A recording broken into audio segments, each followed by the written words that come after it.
बिहार बदलाव यात्रा समस्तीपुर पहुंची है, यहाँ पे आए हैं आप, गए हुए हैं, क्या कुछ कहेंगे?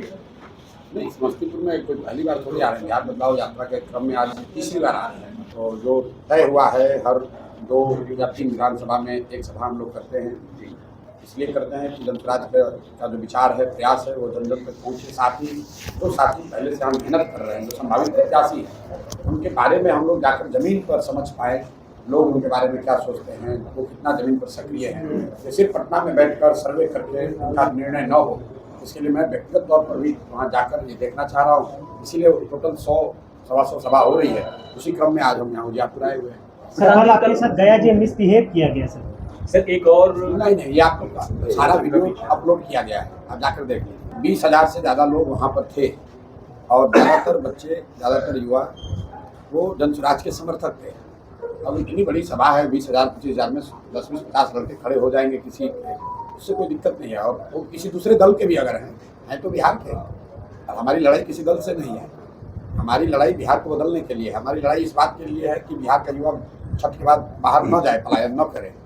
हमारी लड़ाई किसी दल से नहीं है, किसी जात से नहीं है, किसी धर्म से नहीं है, किसी विचारधारा से नहीं है। तो हम लोग तो गांव-गांव गए हैं और लोगों को समझाया है। हर व्यक्ति मेरे बात से सहमत हो ये जरूरी नहीं है, लेकिन धीरे-धीरे आप देख रहे हैं कितनी बड़ी संख्या में पूरे बिहार में लोग समझ रहे हैं बात को कि नहीं, बात तो ठीक है। अल्टीमेटली बात तो इसी पर आती है ना कि आपके बच्चे के लिए पढ़ाई रोजगार होना चाहिए कि नहीं होना चाहिए, वही बात बता रहे हैं। डीजीपी बिहार से कल मनोज भारती जी मुलाकात की, उन्होंने आरोप लगाया कि पुलिस जो है जनसुराज के कार्यकर्ताओं को टारगेट कर रही है। इस बात को कैसे देखते हैं? 1-2 घटना गोपालगंज में और बेगूसराय में हुई थी, जिसमें परिवार लाभ कार्ड का जो एक अभियान चल रहा है जनसुराज का, उसके तहत कंफ्यूजन में पुलिस ने 1-2 जगह पर कार्यकर्ताओं को रोका था। मैं आपके जरिए बता रहा हूँ कि भाई हर पार्टी को लोकतंत्र में अपने प्रोग्राम को, अपने घोषणा पत्र को घर घर ले जाने का अधिकार है। आप पर्चा बना कर ले जाते हैं, कोई टीवी पर विज्ञापन देकर ले जा रहा है, कोई इंटरनेट के जरिए ले जा रहा है, कोई बुकलेट छपवाता है। उसी तरह हम लोग एक कार्ड छपवाए।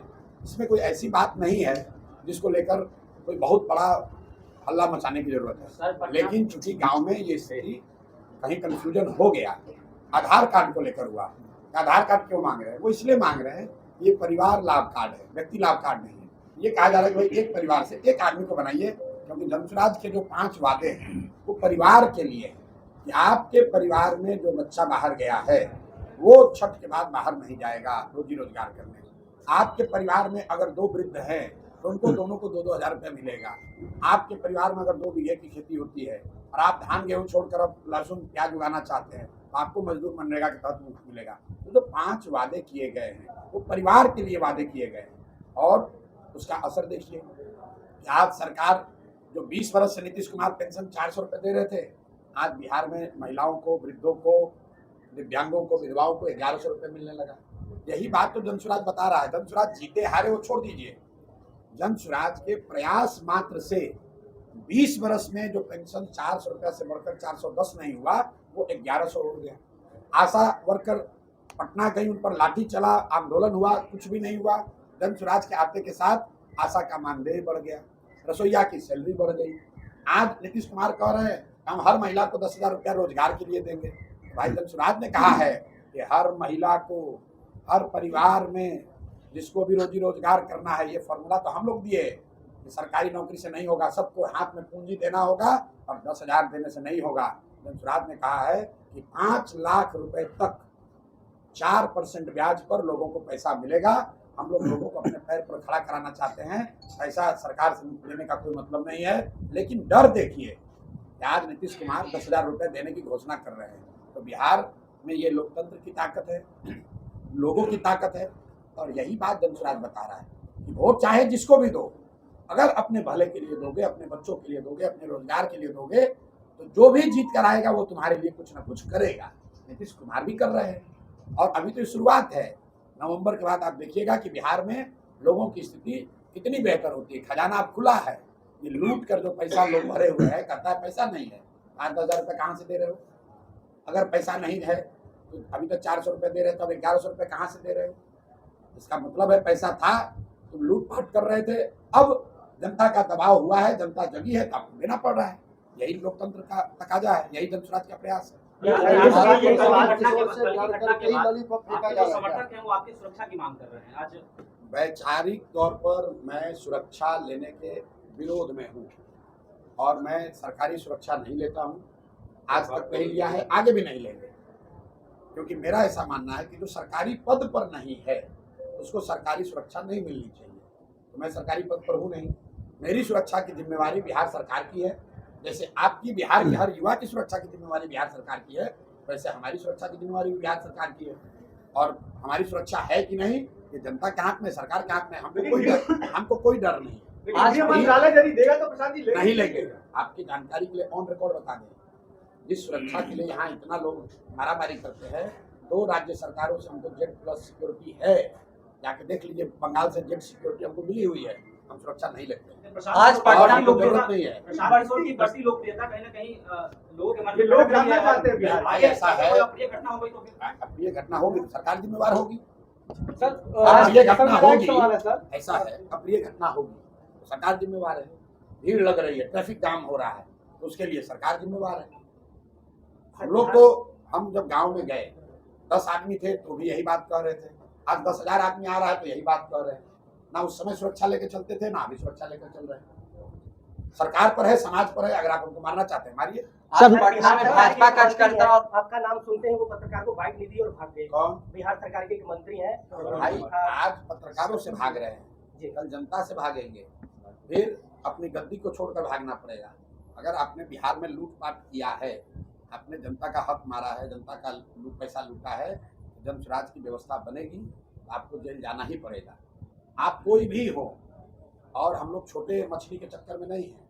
मैंने घोषणा की है कि 100 बड़े नेता और अफसर, जो सबसे बड़े भ्रष्ट नेता और अफसर बिहार के हैं, तो भैया अभी से भगवान से मनाना शुरू करो कि जन स्वराज न आए।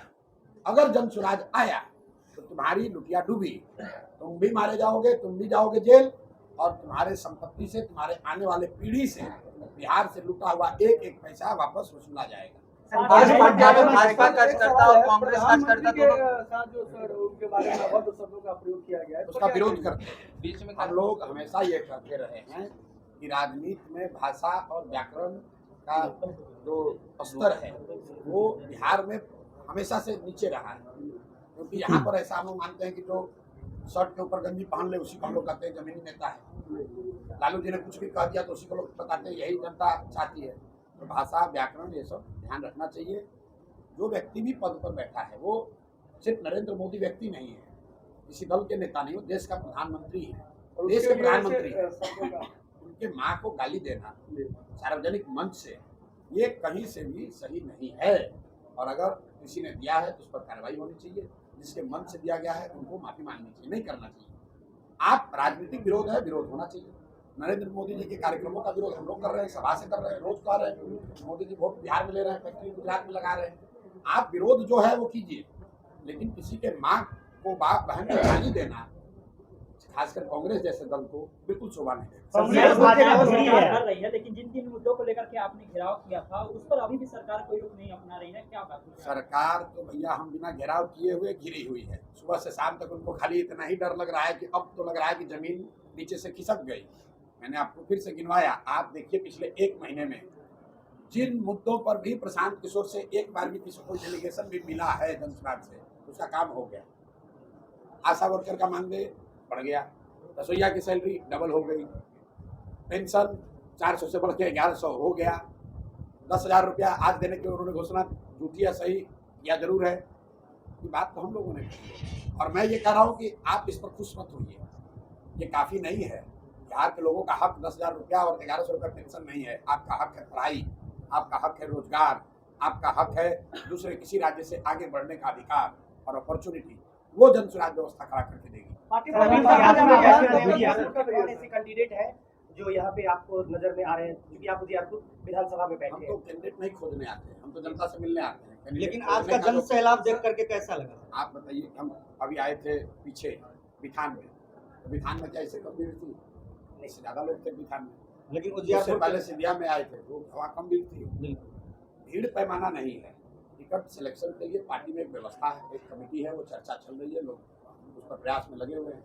हम आपको इतना ही कह सकते हैं जो बात जन स्वराज ने प्रशांत किशोर ने गांव-गांव जाकर कहा है, जन स्वराज में टिकट का आधार जाति नहीं है, पैसा नहीं है, प्रभाव नहीं है, आप किसके बेटे हैं ये नहीं है। जन स्वराज में टिकट उसी को मिलेगा जिसको जनता चाहेगी, जिसको जनता चुन दे। वो आदमी अमीर है, गरीब है, किस जाति का, इससे कोई लेना देना नहीं है।